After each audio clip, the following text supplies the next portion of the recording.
This is basically the continuation of the last video.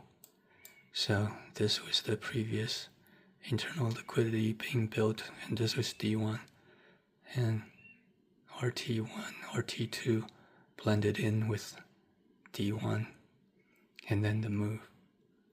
Well, now we made another break of structure here, and then here we're trying to build internal liquidity. When it got to here on this sim, I took a loss, a full loss, and then when it got to here, when it built these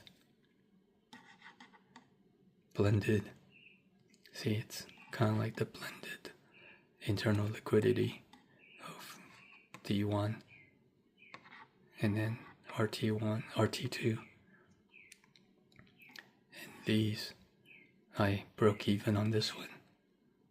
And then finally, when it finally made the final piece of the liquidity, I missed it due to adverse selection. So 3 trades, 1 loss, 1 break even, 1 missed. But this was the different way that the internal liquidity is built. Similar to this, but in its own way. Just in its own variation.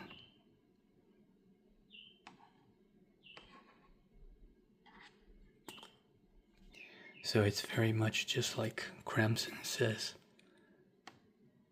It's the same concepts, but just presenting differently. Kind of like when you play a video game. It's against human opponents. They never present the same thing exactly, but they're same things. Internal liquidity, and this time it built like this. And we're in a 1 hour downtrend.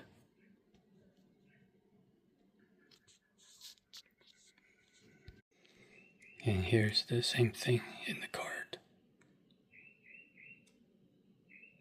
1 hour had the flipper block.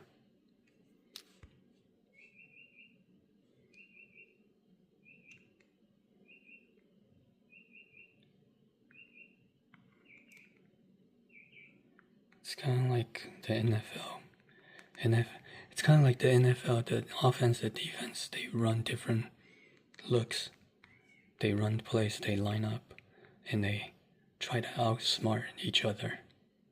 But the rules of the game are the same. You have to try to get the first down, and the offense and the defense will give different looks. So, first one was the full loss.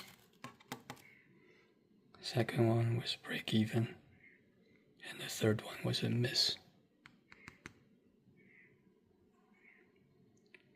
But this is the way the internal liquidity was being built and taken.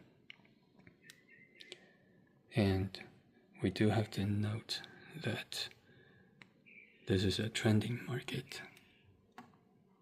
This is a fairly strong 1 hour down move.